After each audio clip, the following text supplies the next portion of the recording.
Buenas chicos, ¿qué tal? Hoy en el curso de Historia Universal vamos a estudiar el tema de Revolución Neolítica. Los objetivos de la clase son que al final de ella ustedes puedan explicar el proceso de surgimiento de las clases sociales y de las primeras civilizaciones de la historia de la humanidad. Van a poder comprender que la historia es un proceso dinámico de constantes cambios y avances. Van a poder también de la misma manera explicar cómo fue el proceso de dominio y adaptación del ser humano a su naturaleza o a su medio geográfico. Concepto. ¿En qué consiste o qué es la revolución neolítica? Es un periodo de grandes cambios y transformaciones económicas, políticas y sociales de la historia de la humanidad, que se da como consecuencia de que el hombre ahora tiene un mayor conocimiento de qué, de su naturaleza, y va a pasar a controlar su propia naturaleza. El término de revolución neolítica, este concepto, fue acuñado o inventado por un arqueólogo australiano llamado Gordon Childe. ¿Cuáles son las características de la revolución neolítica? Primero vamos a ubicarnos en el tiempo y vamos a recordar un poco las clases anteriores.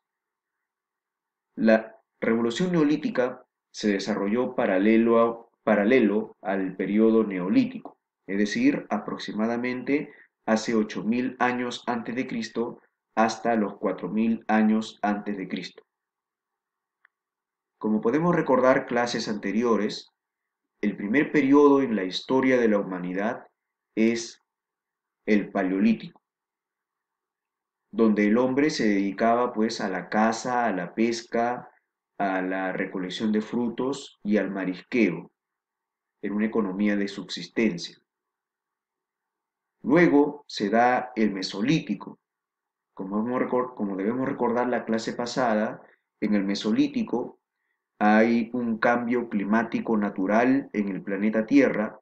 La Tierra, que era fría, gélida, el Pleistoceno, paulatinamente, poco a poco, se va a ir calentando, y a este nuevo periodo de calentamiento del planeta Tierra se le llama el Holoceno. Como podemos recordar también, esto va a ocasionar la extinción de la megafauna.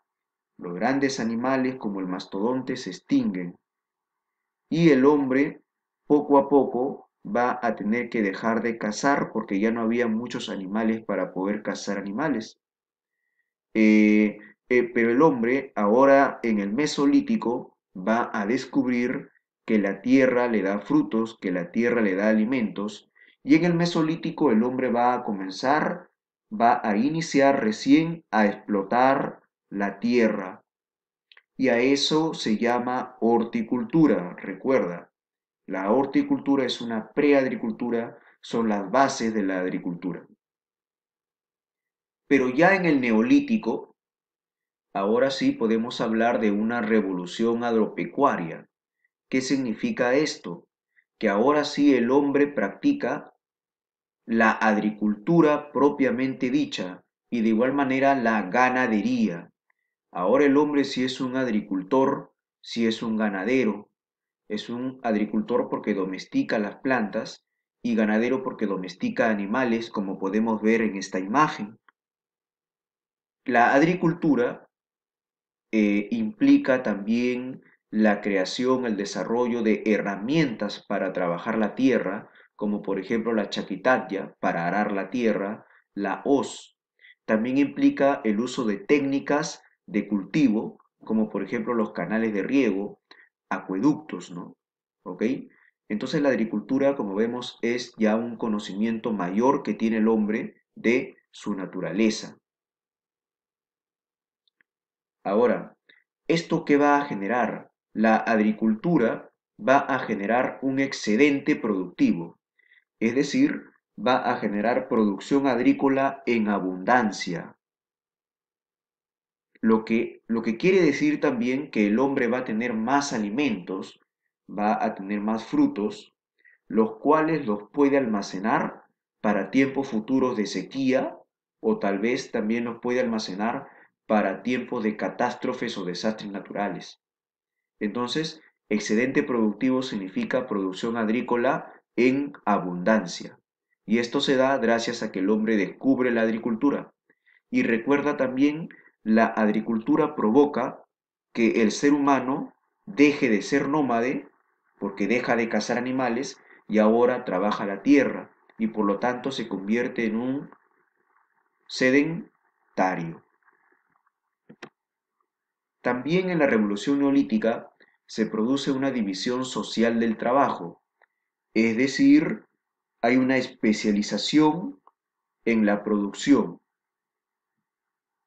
La primera división social del trabajo surge en agricultores y ganaderos, como podemos ver en esta imagen. En la segunda división social del trabajo van a haber hombres que van a dedicarse ahora a fabricar pues artesanías, son los famosos artesanos. Son los alfareros los que van a fabricar cerámica, por ejemplo, los constructores los que van a lograr desarrollar o producir templos, casas, y los escultores que van a hacer pues diferentes ornamentos o adornos de piedra, por ejemplo, trabajar la piedra, tallar la piedra. En la tercera división social del trabajo tenemos el intercambio de productos, lo que se conoce como el trueque. No el comercio, porque el comercio implica el uso de monedas y billetes. Y en esos tiempos no había eso. En cambio, sí podía dedicarse al trueque. ¿Qué es el trueque? Es un intercambio recíproco de productos, como podemos ver en esta imagen. Por ejemplo, un conejo por un pescado, ¿no? En este caso del trueque, son los propios hombres los que establecen el valor de sus productos. También en la revolución neolítica hay un desarrollo de la astronomía. ¿Quiénes van a ser los primeros astrónomos de la humanidad? Van a ser los sacerdotes. Los sacerdotes son un pequeño grupo de personas que van a tener tiempo libre y ese tiempo libre lo dedicaban a observar los astros, la luna, el sol, las estrellas. Esa posición de los astros, con el pasar, con el pasar del tiempo, estos sacerdotes van a poder estudiar estos astros y van a poder predecir el tiempo, o mejor dicho, van a poder predecir la época de lluvias, la época de sequías, la época o quizás el cambio de estación, ¿no? De verano a otoño o de primavera a verano. Y con esto, estos sacerdotes van a poder hacer predicciones.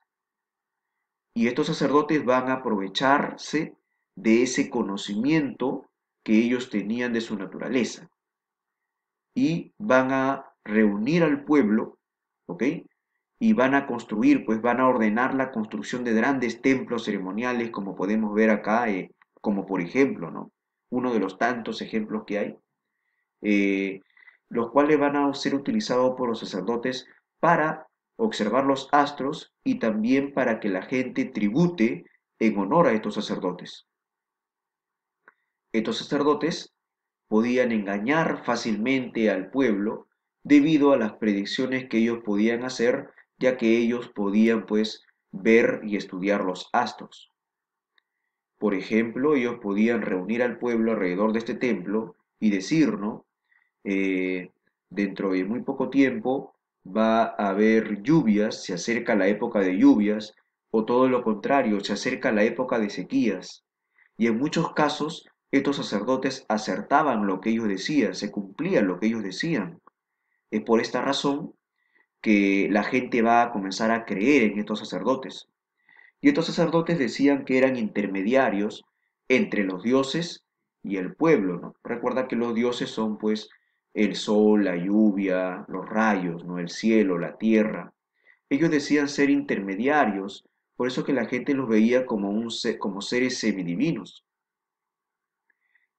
Entonces el pueblo al tributar Recuerda que el tributo en esa época no era dinero, sino era pues alimentos, ¿no? La gente tributaba con alimentos, con ofrendas a estos sacerdotes, y de esa manera estos sacerdotes acumulaban riquezas, y al acumular riquezas se convierten o surgen, mejor dicho, las clases sociales. ¿Qué son las clases sociales? Son grupos humanos, un grupo social, un grupo humano que tiene riquezas y un grupo social que no tiene esas riquezas. El grupo social que tenía las riquezas son pues los sacerdotes. Pero como podemos ver en esta imagen, los sacerdotes de hace 4.000, 5.000 o 6.000 años en la historia de la humanidad no eran como los sacerdotes actuales, sino que eran, pues, así como puedes observar en esta imagen, eran brujos, hechiceros, que creían en diferentes dioses y creían representar a esos dioses. Por ejemplo, estamos viendo acá a un sacerdote de la cultura chavín.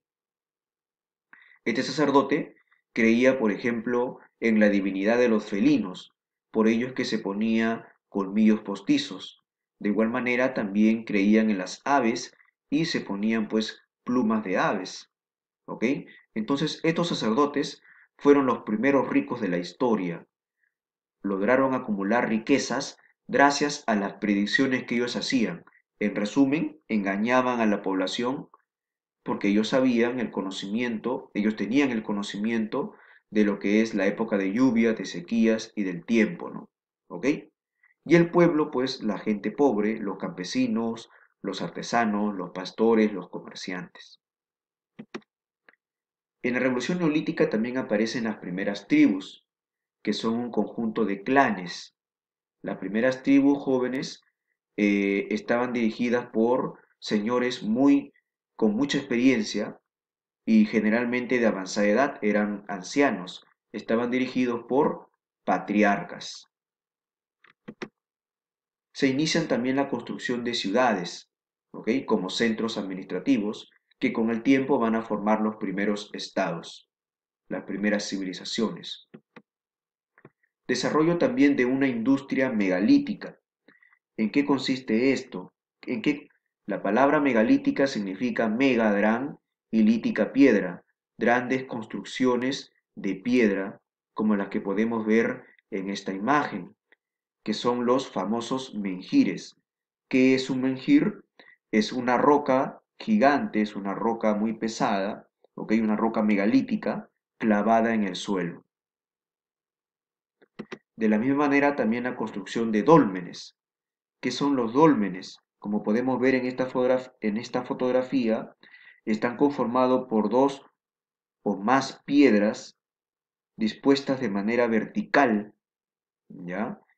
Pero hay una encima de ellas de manera horizontal, que posiblemente haga referencia que posiblemente haya servido como una tumba, ¿no? Entonces los dólmenes son dos o más piedras verticales, paradas como vemos acá, y una piedra horizontal encima de encima de ellas.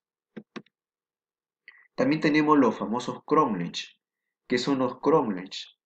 Están conformados por una serie de menhires, una serie de rocas gigantes, de rocas megalíticas, ¿ya? Distribuidos de manera circular, como por ejemplo es el famoso yacimiento arqueológico en Inglaterra llamado Stonehenge.